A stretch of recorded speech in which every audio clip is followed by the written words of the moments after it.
The Coast to Coast Entertainment Network would like to thank their proud sponsors for their support of C2C programming. Beside Me Bracelets, Suzanne's Paparazzi Jewelry, Reaper Apparel Company, and Good Day Embroidery. The Elite Draft League would like to thank the following premier sponsors for their support of the inaugural 2024 EDL season: Craft Coast Brewery and Taco Stand, Play It Again Sports, Scripps Mira Mesa, The Answer's Yes, and Roller Dad News.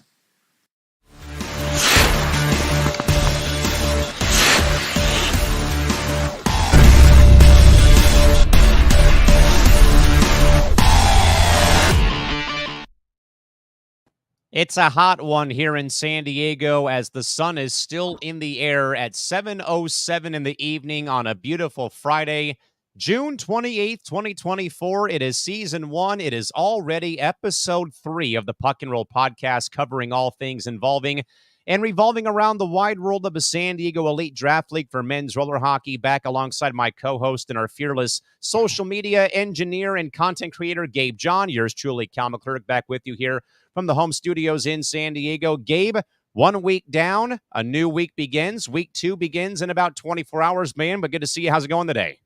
Oh, good. Yeah, it's we can see that the days are getting a little bit shorter, but summer is in the air. Beautiful days here in sunny Southern California, and so yeah, just ready to let it rip.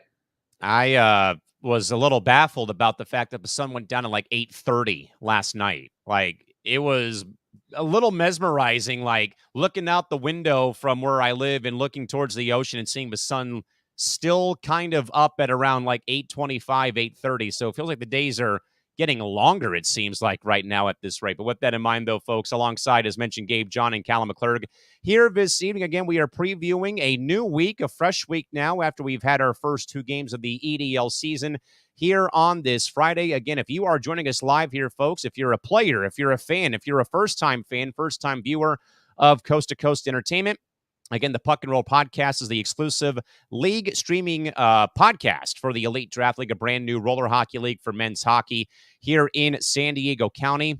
And again, Gabe and myself come your way Fridays and Sundays to preview and recap all of our league action. Again, we will take your live input, folks, if you're watching live via YouTube or Facebook in our live chat box. Again, and we'll do our best to make sure that your comments are, in fact, read live on the air here this evening.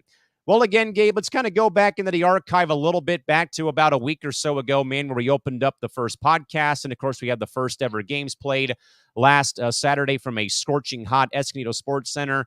Again, Gabe, we were both very much so blown away by the turnout of family, of friends, significant others, and, again, even some local community folks who were kind of in the area who came by to check out the first ever games last week. And, again, that really has stayed with me since we signed off on Sunday about, I can't wait to get back up there and build upon what we have already built after the first week of a season. And maybe are you kind of in that same exact spot that you're already kind of in a way ready to get back to work now after we've had practically this whole week off from gameplay since last week? Definitely still buzzing from the high of Saturday, but also, some of my favorite moments, from this week, some of my, highs of the days throughout this past week have been the sprinkling of praise and excitement that have actually come from players who have expressed, how fun Saturday was, the level of compete, and how they're looking forward to this upcoming Saturday to continue with the league. So, not only was last Saturday just a blast for us all, but also, there's been some kudos shared and some, feedback already given throughout the week that has kept that momentum alive. So, yeah, players are excited to get back out there, and that means that we've got to be, not only for them, but also, like, how can you not be? When the players are excited and they're ready to go, then it's makes for a good time.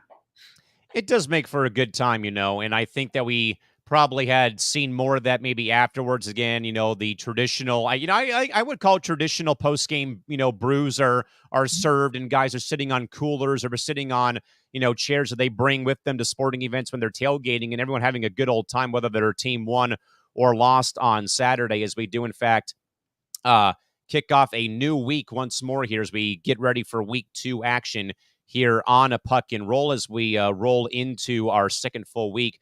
But I guess, though, Gabe, we still kind of stay a little bit, though, with week 1. Again, as we somewhat talked about a little bit before we came on the air, we talked a bit about the last Sunday, was also about the fact, though, too, about we heard from Colton Grover, who, again, had the first ever goal in league history. He had a 4-point game in the Mar Bandits win, and he also had the first ever hat trick in the first goal. But I still kind of think about Colton's post-game interview that you had done about how the first answer he gave was, do you know like how great it feels as a player to now be able to live here in San Diego and have a competitive league like this now at our disposal? And I think even Reed Kinsey, our other player of the game from the second game last Saturday, shared those same sentiments where, like I said, though, we now have a lot of guys in this town who, again, are born and raised natives or maybe who have made San Diego their home, who still play hockey at a high level. Now having this at their disposal just, I think, makes Saturday like more of a look forward to, I guess, or like why I'm looking forward to it more is like who's gonna have the next big game and who's gonna kind of in a way have the same exact feelings if they in fact talk to us after the game's over. Yeah, it seems exciting for the players based on the feedback that we've received to date. Players, in addition to just wanting to compete then and there in the moment, that's what it's all about. They also are excited to potentially see themselves in the highlight reel, and they do not want to be seen in someone else's highlight reel. So True. The level of compete is there, and people are excited about the pizzazz and everything that we're doing around the league as well to keep it engaging and community focused for the players. So yeah, players are buzzing and players are excited, and Colton expressed that, Reed expressed that, and there's been more people expressing that behind the scenes. So it's we'll do our best to keep pace with that excitement and continue to push ourselves to make it as premier of an experience for these guys who, again, just deserve it, not only for their level of compete, but because we play a great game that deserves it as well. Yeah, and like I somewhat kind of ranted a little bit towards the end of episode 2, I think last Sunday, where I said, if you call yourself a hockey fan here in San Diego, or if you're a player even who may not be a part of our league, you are more than welcome to come and help support this brand new, fresh-faced league, just by being there. It doesn't matter if you know people who work for the league or play in the league or not. Just coming out, though, and showing that you have San Diego hockey's back in some capacity at these games. Again, there's no admission. Just come on in and grab a seat, like I said last Sunday here on the show, as we, in fact, roll on here at this rate. With that, Gabe, in mind, as we still kind of look back a bit, let's look back one more time, though, and let's pass along our first award, I guess, of the season. A huge congratulations goes out to our man, Colton Grover. Missed the R in his name, but officially official per Commissioner Josh Fontaine just about 15 minutes or so ago. Colton Grover, your player of the week, who's going to be getting some pretty nice swag from some of our loyal partners here from the Elite Draft League in San Diego. But again, Colton Grover, first goal ever in league history, and also first hat trick in league history. He also had a 4-point game to kick off our first ever game last week. And as we were saying a little bit, though, Gabe, about this Del Mar team, though, and I know that we were talking about how this could have been Chuck Baldwin, fresh off that 4-title sweep in Europe against hockey's sensei himself, Etan Shavira. But again, Etan had some stuff at home to take care of and could not make the game. But maybe lost in the shuffle a little bit. And I kind of hate to say that after week 1, though, but guys like Jake Pribble and Chuck Baldwin, I think, would probably grab your attention if you're watching this Del Mar team. But you see a guy like Colton Grover, maybe, not on people's radars, though. First ever goal in league history, and he tallies 2 more, and then he also has an assist on one of the 2 tic-tac-toe goals that Del Mar put home in the first game of the league's history. So, Gabe, there it is. First official player of the week is our good man Colton Grover. Yeah, look at that guy just racking up elite draft league records, left and right there. We'll see if Man, he it'll can make wrap your up job some really more. easy when we put the media guide out for next season when we have like all the league firsts. Yeah. Let's see how many times Grover can come up on that list. But yeah, that guy's got a wicked shot. So as long as he keeps riding the puck and finding space to do so, he's going to get some tallies throughout the games. So he's got the speed, he's got the shot. We encourage him to continue shooting because we all know as people watching, he can put the puck in the net. So just keep written, Colton, and that puck will find its way in. Got the tools, the speed, and the shot to make it happen. So even without Chuck playing in the upcoming game, because of course he was a sub for that opening night, still expect him to be putting pucks on net and in the net. And I also think, though, that when I think back to the highlights we showed, courtesy of Commissioner Fontaine's epically awesome GoPro footage that we were able to snag, and he was like diligently working like all night to get it ready for us on Sunday, was that the third goal Colton scored, though, man, it was almost not a full-blown breakaway game, but it sure looked like he just had time and space. He had enough patience to hold, let the goalie kind of make his move. Though I think he beat him top cheddar as well for that hat trick last week. Yeah, I mean, I think from playing with Colin on Tuesday nights in the Escondido, in-house adult league to competing with him here and there at the Kit Carson Park. I can tell you, he's gotten a dangerous shot. So when he can get himself enough speed to find even a little bit of area, and he doesn't necessarily even have to be at a good angle to score goals, as we saw from some of that GoPro footage. He can be at a tough angle and he can pick his spots. So it's a lethal asset that he has, that release and that shot of his. And so when he's feeling good, he's shooting the puck, and when he's shooting the puck, he's scoring goals. So that's that trajectory, and hope to see more of it. And I think the fans do too. Gabe, I would even say maybe lost a bit further in the shuffle. Again, you hate to see this after week one. Again, Colton Grover maybe lost in the shuffle with skaters. I think what we have kind of in a way overlooked, sadly, between you and myself, Aiden Barty, their very young goalie, 3 goals allowed in the first game. Like, he was rock solid in this first ever game of the EDL. 18 saves, 21 shots faced, got the W, played all 30 minutes, and an .857 save percentage. Like, for one of the younger guys of this league, between him and Matt Malo, who also was in goal for Mission Bay, some of the younger kids, who are of age of the league, though. But certainly, I think, though, Gabe, got to give the goalie his flowers here, man, for making 18 saves on facing 21 shots, though, in that first game. Yeah, let's give the goalies some love. Let's give those guys some love. And yeah, both Maddie and Aiden are, I guess they're kids. We don't want to age ourselves too much, but those they're young, and they seemingly love to be at the rink, so they step into play whenever the opportunity calls. And just in the short time that I've been able to play against or with them, they've gotten significantly better. So I'm excited to see, continue seeing their development as they have more and more opportunities to play at a high level. But yeah, Aiden had a great game, great first game. He does have the luxury of having some big bodies in front of him, but 18 saves and 21 shots is not a bad way to start the season opener. Gabe, maybe from the player perspective, as we kind of talk a bit about Aiden Barty, the starting goalie for Del Mar, who again cashed in on the first ever W in goal for the EDL last Saturday. Again, he faced 21 shots, made 18 saves.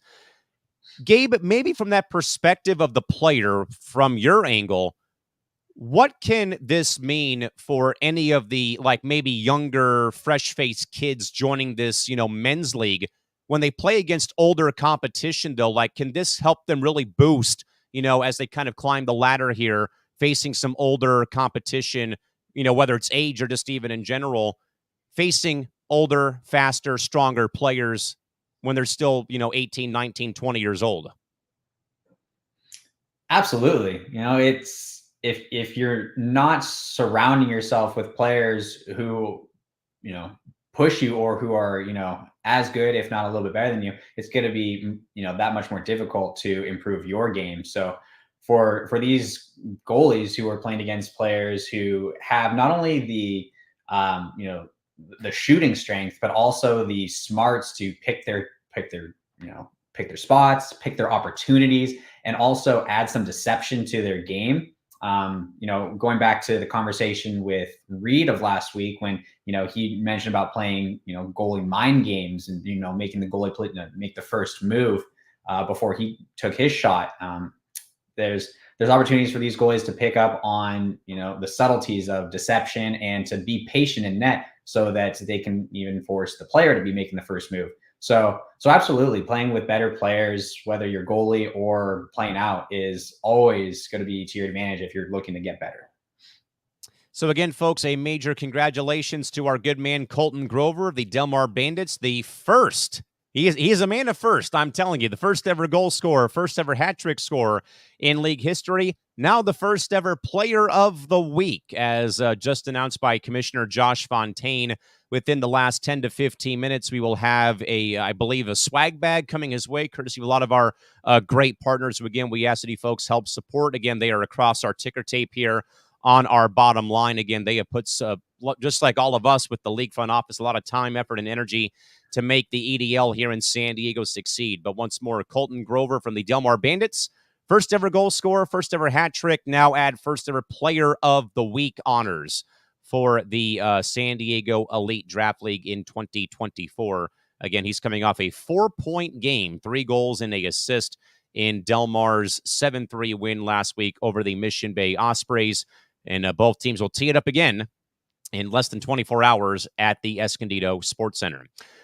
With that in mind, Gabe, as we kind of still, in a way, look back once more at week 1, again, recapping the scores in case anyone did miss out on the earlier week of games. Del Mar over Mission Bay 7-3. And of course, Gabe, we were talking at length, I think, on Sunday about the North County Temecula game that went 6-5, though, and how everything just happened in the last 4.5 minutes, roughly, of regulation time. And with North County winning that game, but again, they blew that lead. They fell behind. They tied it. They went back ahead. That game for sure, Gabe, was just so much of a roller coaster, but just very just stressful in a way. But also, we were all kind of like on the edge of our seat. Like I said, though, like, are we going for overtime here? Like, definitely, like, maybe, Gabe, talk about your emotions, but maybe as well the emotion that probably you would have as a player when you're on a team up or down by a lot. You kind of get a little bit lackadaisical. I think we both have been there in our time playing sports in general. But Gabe, what can that kind of a game, winning wise or losing wise, though it's one game, how long does that stay up here, though, from the winning perspective or even the losing perspective from you as a player? Those who know me know that I'm a big locker room guy. So I after a loss or after a little bit of adversity, I usually dwell in the locker room for a little bit. But I think it's important to shake those things off. I think both teams played hard. So while you might want to reflect on it for the period of time after the game, maybe the next day, you got to let it roll off. Both teams, again, did play hard. They both played through a different sort of angle of adversity. The Vipers coming back, so they played through that adversity of being down by a multi-goal margin, and then the Surfers facing this adversity of, oh, this team has come back. How do we regain the lead and get a handle on this game again? And so they face that sort of adversity on how to retake control after letting it slip. So both the teams face their own degree of adversity, but both teams should be proud of the way they played, the way they figured out how to play with one another over the course of the game.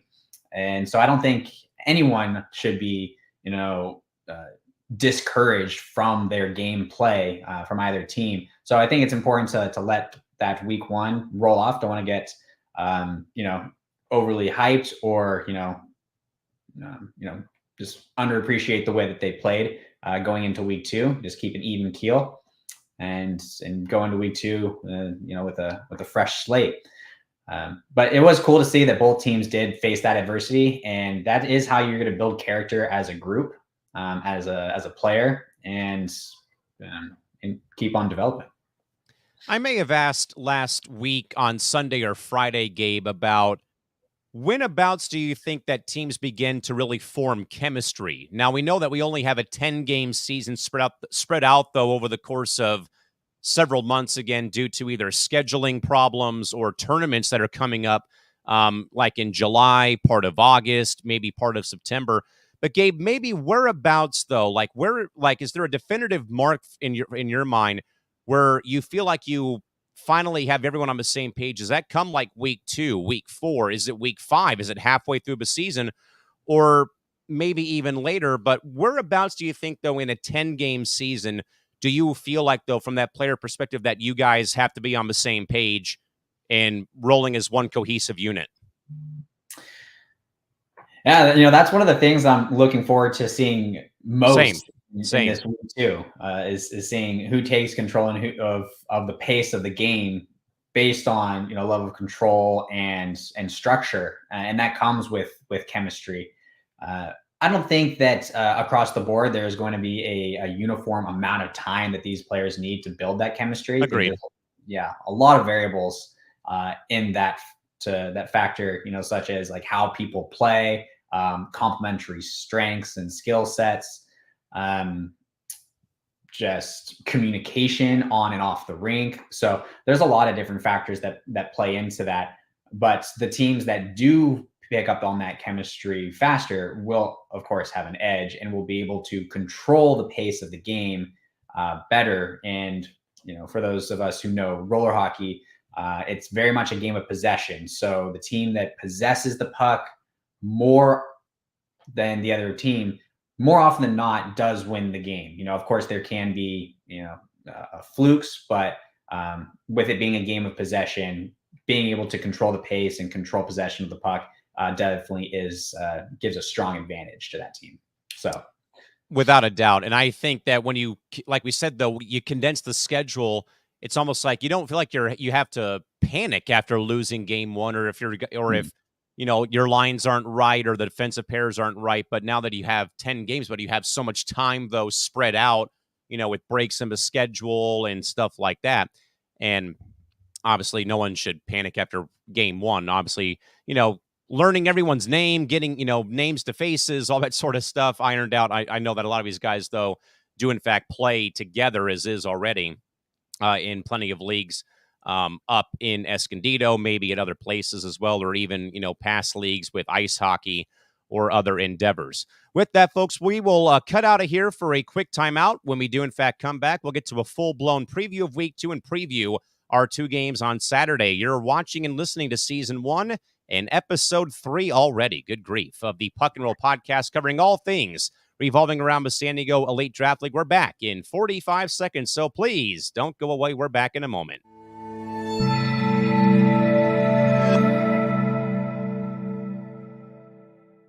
The Elite Draft League would like to thank the following sponsors for their support of the inaugural 2024 EDL season. The Coast to Coast Entertainment Network, Hockey Night Insider, R&R Productions, and Wild Dog Marketing.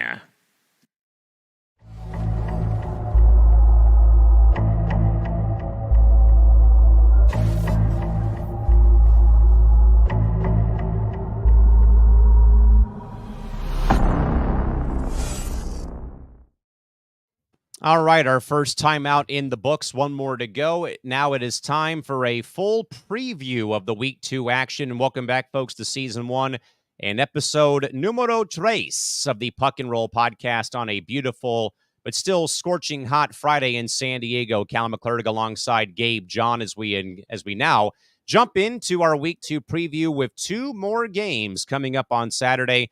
Kicking things off in the first game coming up on Saturday at the Escondido Sports Center is going to be the Temecula Vineyards Vipers, coming off of a very tough 6-5 defeat last week. They'll face the Mar Bandits at 7 o'clock local time.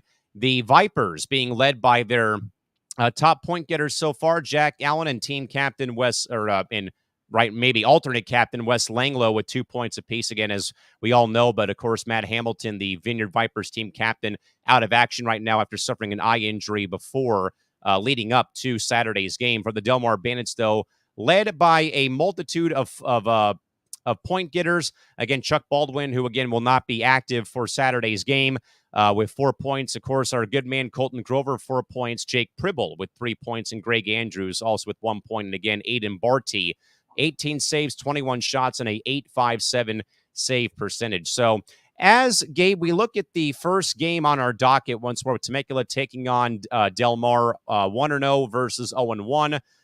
Vineyard Vipers 0-1, Del Mar 1-0. So far, though, after the first game of the season so far, Gabe, for Temecula at least, what really kind of stands out in your mind so far with how Temecula played? Again, I think it really showed a lot of characters we kind of talked about in our first segment. Falling behind early, 3-0, 4-1, but not saying quit. And they came all the way back and, as we said, nearly either forced OT or nearly won this game in very dramatic fashion very late last Saturday.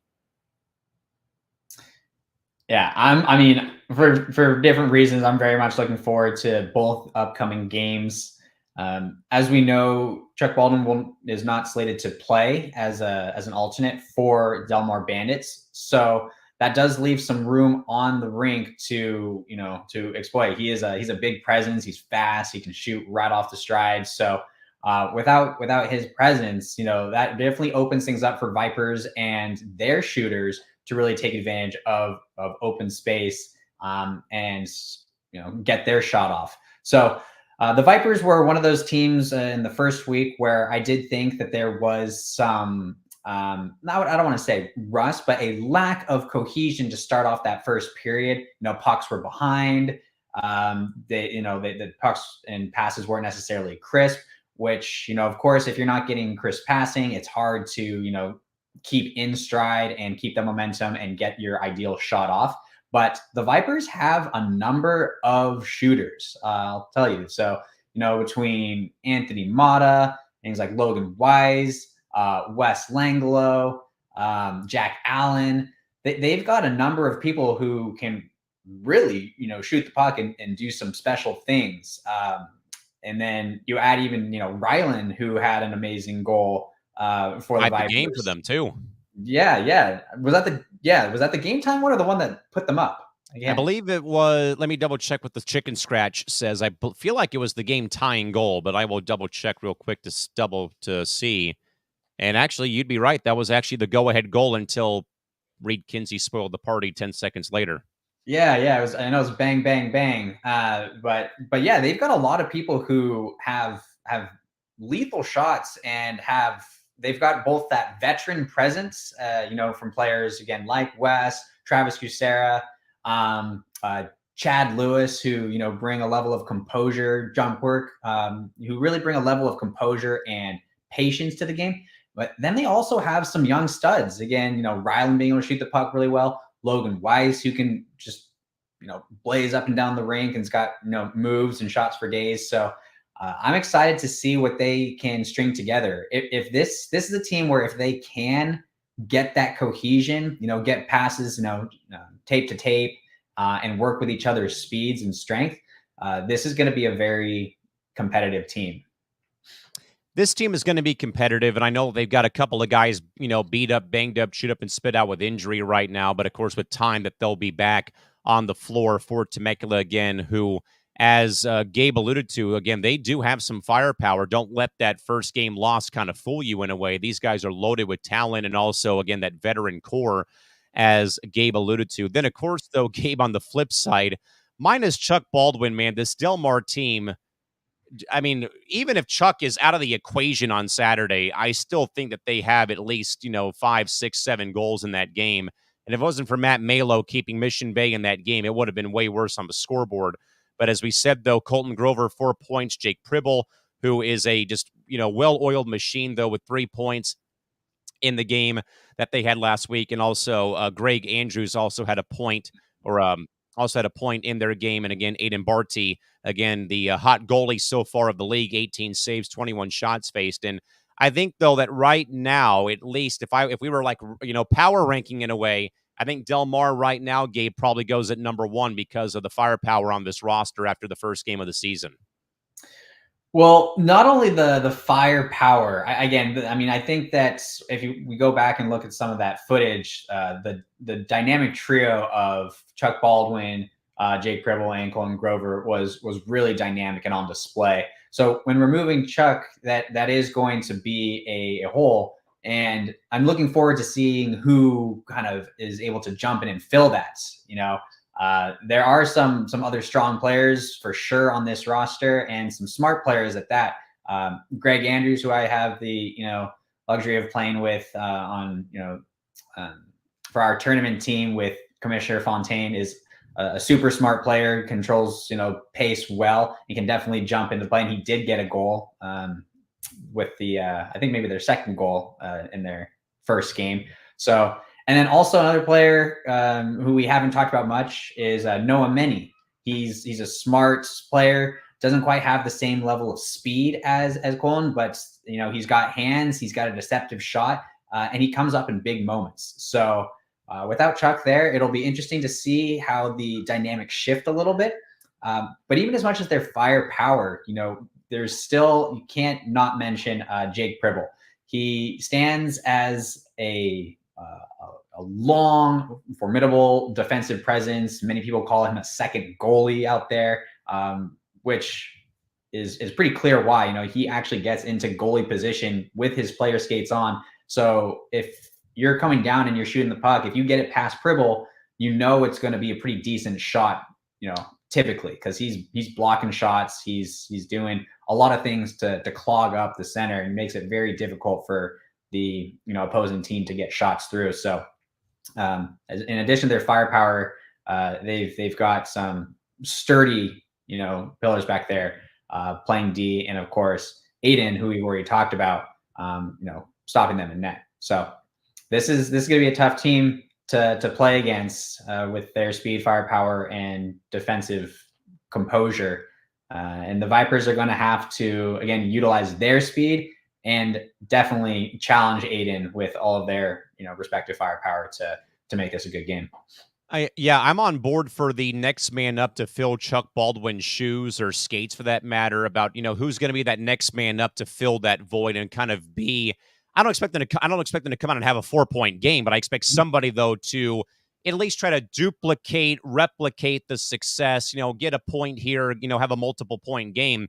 But definitely that will be a pretty big, I wouldn't say even storyline, but just a very big, nice little keep an eye on this kind of storyline, though, as in fact that Del Mar faces Temecula coming up in game 1 on Saturday. And speaking of our league commissioner, a little hook 'em horns action from our fearless leader, Josh Fontaine, who I believe got our speaker fixed. So I think we're going to be even louder with when it comes to music and me on the mic on Saturday. So the people at the skate park may hate us after after week 2 does conclude.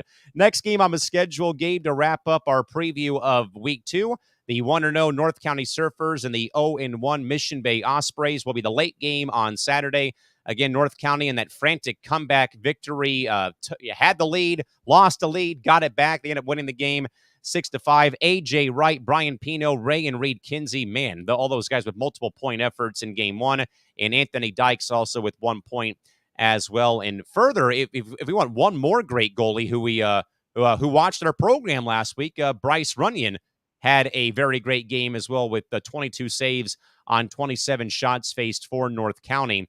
But I believe, though, Gabe, that probably this might be like Team 1B right now. If we were doing like a tier list about, Tier 1 or 1, 2, 3, 4. Hate to do that after the first week of the season. But this would probably be Team 1B, maybe Team 1A. I mean, you can flip-flop Del Mar and North County, throw the records out the window. But because of, as you like to say, though, veteran experience, but also, 2 brothers are on this team and a lot of guys who put some miles on the legs playing in this sport. So maybe, Gabe, your overall thoughts so far for North County after 1 game. Like I also said, though, I love, though, Reed Kinsey's mentality after that game last Saturday where he said, man, I really wish we didn't let up when the score was 4-1. So, Gabe, your thoughts on North County entering week 2? Yeah, when you let up, that's when they'll get you. And so again, going back to that adversity spiel, but talking about this upcoming week, I'm looking forward to this game because I feel whoever ultimately decides to control the pace of the game through puck control will have the upper hand. But if it stays as a run and gun duel, it's a 50-50 toss up. So with the Surfers, again, they have the two brother pairings. They, with the Woods and the Kinseys. They've got a number of other players who have played with each other. So they already have that history of knowing and familiarity. So this is a team that can right out the gate have that established chemistry and do a good job at controlling the pace of the game, taking control of the puck and making it a real possession game. And if they do that, I think that they will be a tough team to beat because you can't score if you don't have the puck. So I think going into the game, that could very much be their strategy. Make sure that we keep possession, make sure that we keep control of the pace of the game. And if they do that, I think that they've got a winning hand. I'm kind of eager, Gabe, to see how does North County respond. Now, that might be very stupid. Like, wait, they won a game, dude. What are you talking about? But how will they play now with the lead? Are they going to, keep attacking? Are they going to kind of sit back, let the opposition come their way, which kind of, again, happened versus Temecula? So I'd be kind of eager to see, though, how this team will play up by multiple goals. Again, up by 2, up by 3, early first, maybe midway first period. Does the game plan change? Do they kind of, in a way, revert to a more defensive-minded approach, or do they still keep going forward, attacking, trying to add to the scoreboard? Because as Temecula showed, though, you can't really sit back and let someone take the game to you.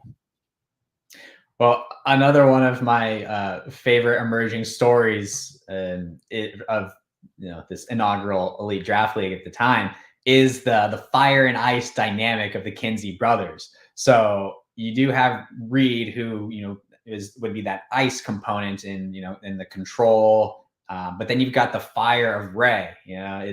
We'll see if we got the Roller Daddy Ray on Saturday or the Reckless Ray. Time will tell. But there's definitely players, Ray included, who like to push the tempo. They likes to move the puck up the rink, play in transition, and get scoring going off the rush. And I see that amongst other players on this team too. I know Tanner likes to push the rhythm. Jay likes to get things up the rink. So Artie. So there's definitely, I don't think that there will be any reserve to move the tempo. My only question is how well can they avoid, turning it into a back and forth, run and gun style game? Can they keep that tempo up while also maintaining control? Can they be selective in their moments so as to take advantage of that speed and, opportunistic play, while also, maintaining their structure and full court play? So that'll be exciting to see, and it'll be on full display tomorrow. And we'll be able to do a breakdown of how it'll play out on Sunday. Switching gears from the Surfers to the Mission Bay Ospreys, coming off their 7-3 loss to Del Mar last week. George Godinez leads the way with 2 points with 2 assists. Then Jason Efforts, Joe Cubani, Nate Robert, and Noe Santos all have 1 point each in that after their first game of the season last week. And Matt Malo, their goalie, 15 saves, 22 shots faced in their 7-3 loss versus the Bandits of Del Mar last week. Now we'll see, though, here, Gabe, how does Mission Bay respond, though, after their first game? Again, it kind of looked like, though, again, like I said, though, maybe that number 1 team right now in Del Mar, all the firepower of Pribble and Chuck Baldwin with his, with him filling in on Saturday and Colton Grover. Now, how will Mission Bay respond going forward? I think this is still a very fun team to watch. And this might, though, Gabe, and this might be a little also maybe preposterous, this might be speed versus speed here in this game coming up on Saturday night at 8 o'clock. Absolutely. And yeah, going back to what I was saying, if it does become a run and gun battle, then it's a 50-50 Kind of feels like it tilts a bit towards Mission Bay if it becomes run and gun like that. If we're going to be doing Showtime Lakers here on both sides of the floor. Only time will tell. I'd say it's a flip of the coin. There are players on the Surfers who very much can put the puck in the net off the rush. Just to mention Ray and Tanner's names, but on the other side, yeah, players like Mike Rounds, who will be there, who wasn't there last week. Noe Santos, who again had a killer game, was just flying up and down the rink, and had a nice assist to Jason Efforts, who ended up getting one of their goals. Nathan Roberts, who had a great lateral move to put the puck far side. So this is again, all the teams have their threats, and that's one of the things that makes this league so fun and dynamic. But if this becomes a run and gun up the rink, down the rink battle between the Surfers and Osprey, I would say it's a coin toss, because they both have wheels, and they both have players who can snipe and shoot hard, and at very least shoot hard to create rebound opportunities for their teammates. I don't see right off the bat that this team is going to have the same immediate chemistry as the Surfers. So I do give the slight advantage to the Surfers at this time, because I do think that they have a little bit more baked in chemistry. So if I were the Osprey, game plan would be to disrupt that chemistry by just keeping at them hard and fast and not giving them time to really set up in their defensive zone. So a hard forecheck and making things real tough on them in their defensive zone. And I think that could play wonders for the Osprey team. Yeah, and I think though that as we have said though, again, the chemistry of North County, the speed of Mission Bay makes this like a very intriguing game. Where I do believe as well though, Gabe, if this does become like a run and gun, all out shootout up and down the floor, we're looking at a game. It's probably going to be like 11-10, 12-10. Like double digit scoring might be on the menu if in fact it goes that way, where both teams are just in sync. They're flying, they're moving, they're grooving, and pucks are going in the net left and right. We could be having ourselves, a 14-13, 13-12, very high, but high scoring, but very entertaining contest late Saturday night. It could be entertaining for sure, but Bryce and Maddie might have something to say about that. So and they both played great in their first games.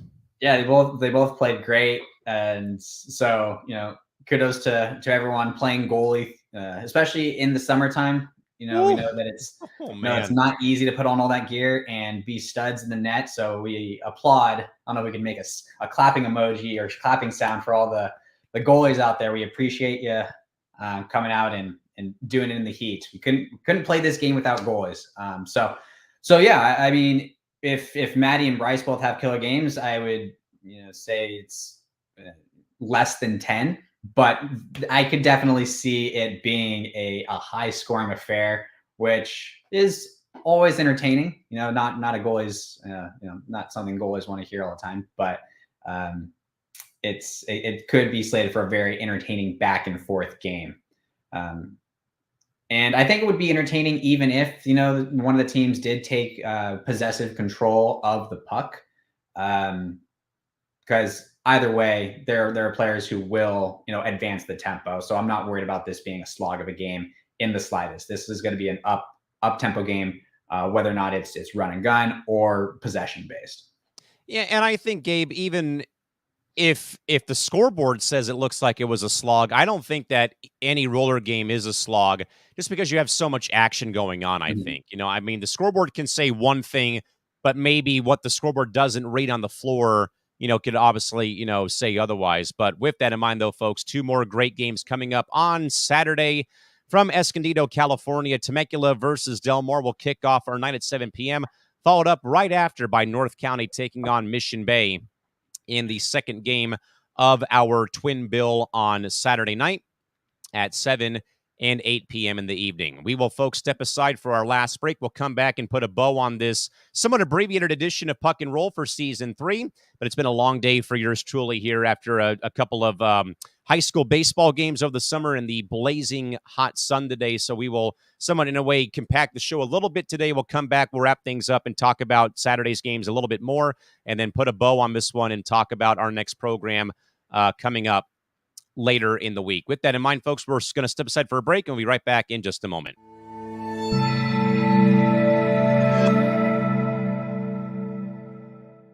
The Elite Draft League would like to thank the following sponsors for their support of the inaugural 2024 EDL season. Hot Hockey, Biscuit Balm, the North American Roller Hockey Championships, the Roller Hockey Alliance, and Dangle Dojo.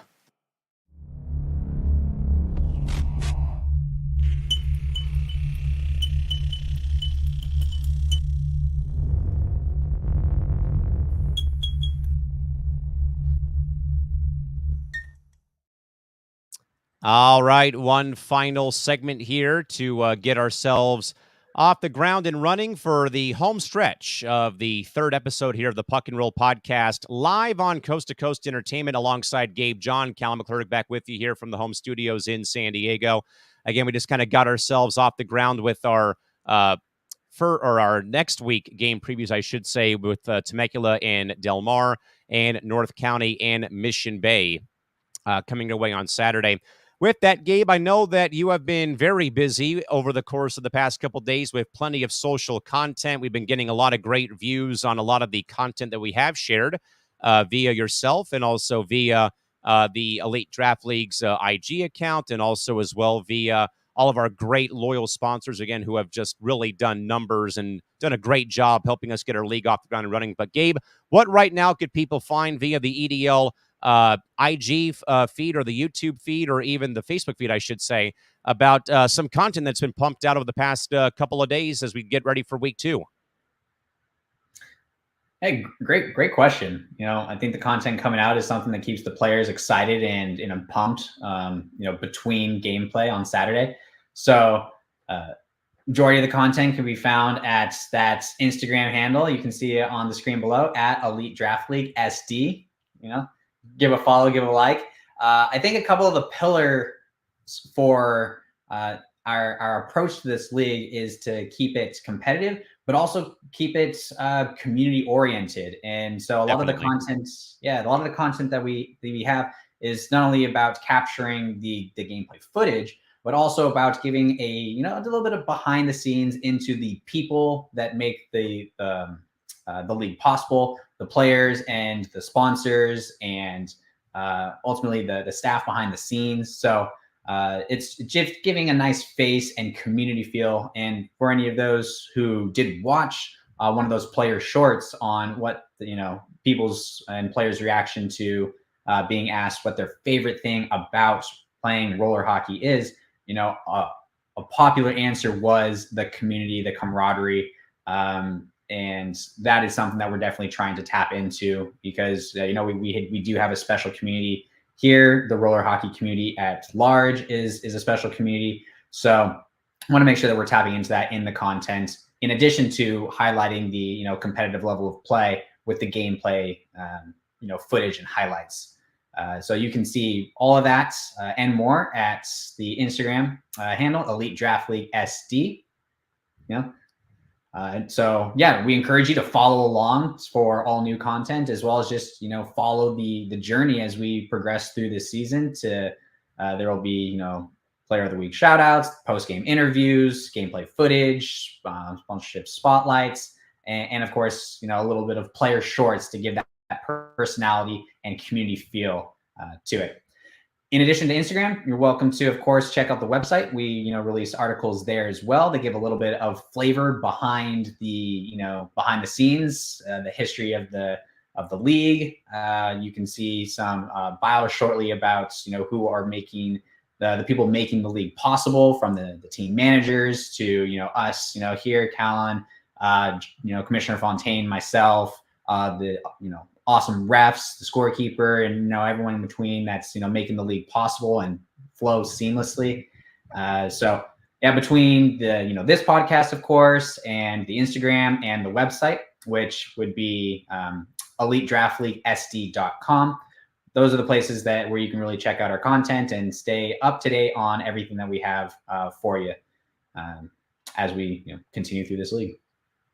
Yeah, and again, folks, there'll be plenty of great content. Wanted also as well, Gabe, shout out our good man Vince Keller, who again came out to our content day back the day before opening night, practically, or 2 days before opening night. Came out and got some very killer footage, though, of the jerseys that were repped by the team captains or by big name players or players in general, I should say, for all four teams. Who came out in that blistering heat and put on the unis for like about a half hour, content shoot, with video, and also that Vince, along with our partners at Hot Hockey, dropped a very sweet little jersey teaser like a couple days ago, and that really, has, I think, shot up the viewership of the IG account, and again has really helped out the sponsors, I should say, as well, who again are across our bottom line each and every podcast between our coast-to-coast sponsors here and also our Elite Draft League sponsors as well. But again, folks, to recap real quick once more, we will have 2 more games coming your way on Saturday from the Escondido Sports Center here in San Diego. Temecula will take on Del Mar at 7 p.m., with North County taking on Mission Bay to round out week 2 of the season. Again, folks, as we said, games are free, free to the public. Come on out. Punch in the address and come hang out and watch some very highly competitive men's roller hockey action.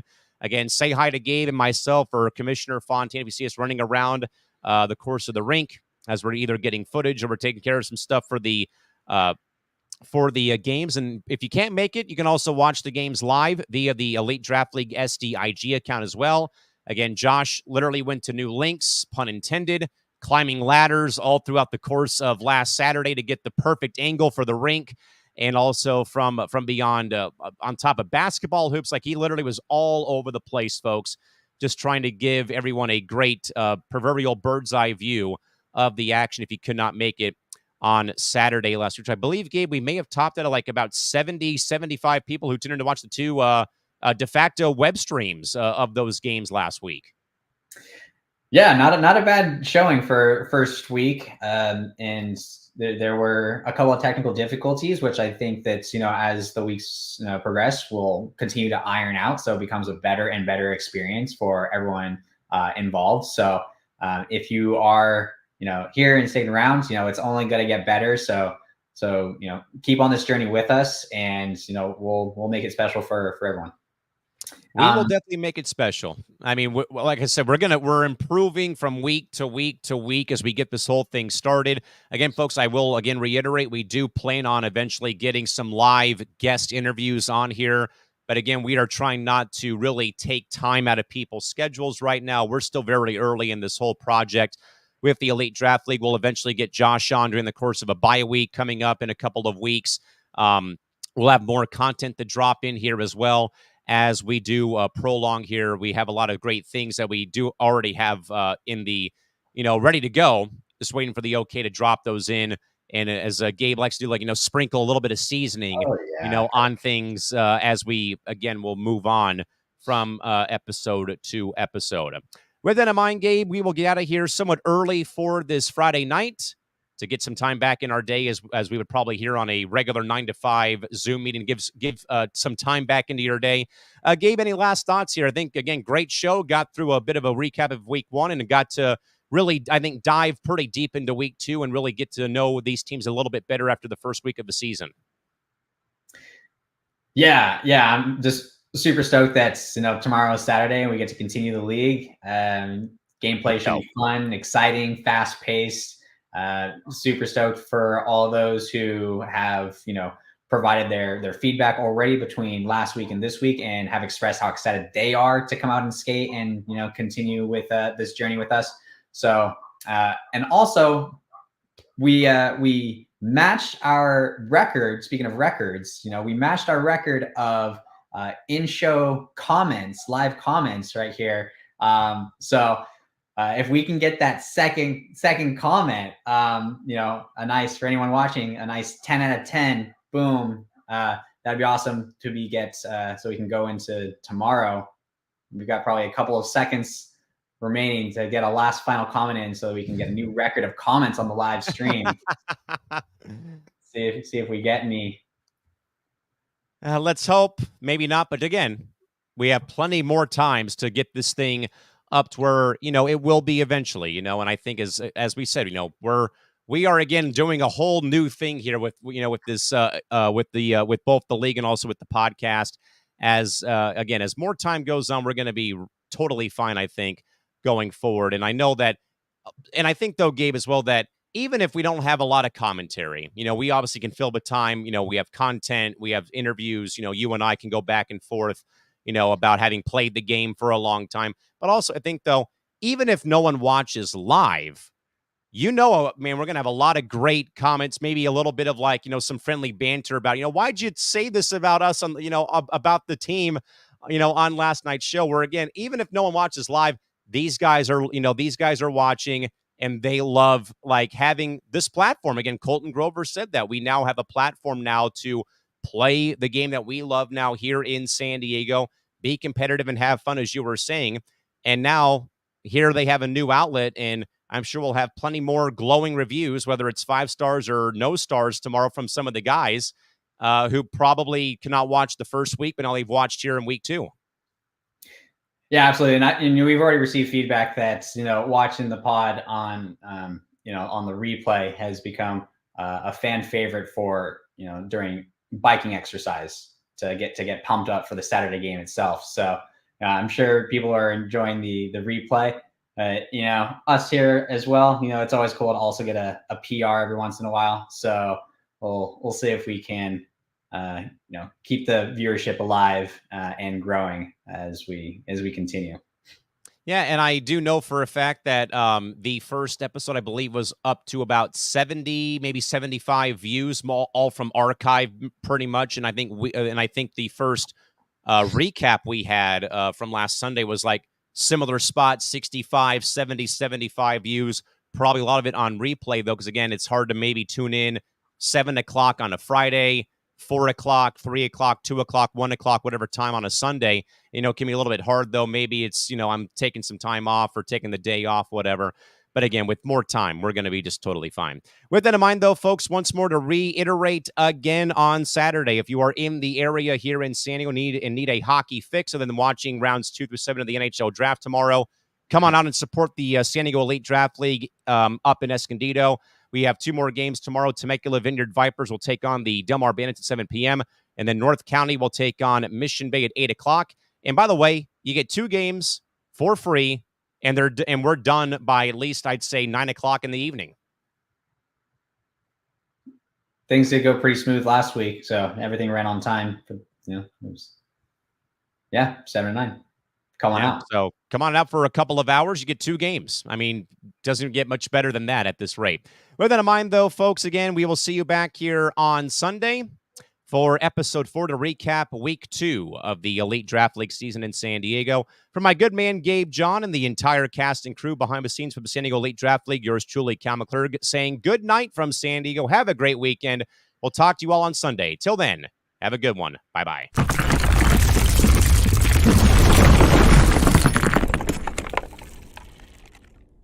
The Elite Draft League would once again like to thank the following sponsors for their unwavering support of the inaugural 2024 EDL season. Craft Coast Brewery and Taco Stand. Play It Again Sports, Scripps Mira Mesa. The Answer's Yes. Roller Dad News. The Coast to Coast Entertainment Network. Hockey Night Insider. R&R Productions. Wild Dog Marketing. H3 Hockey. Biscuit Balm. The North American Roller Hockey Championships. The Roller Hockey Alliance. And Dangle Dojo. The Coast to Coast Entertainment Network would like to thank their proud sponsors for their support of C2C programming. Beside Me Bracelets, Suzanne's Paparazzi Jewelry, Reaper Apparel Company, and Good Day Embroidery.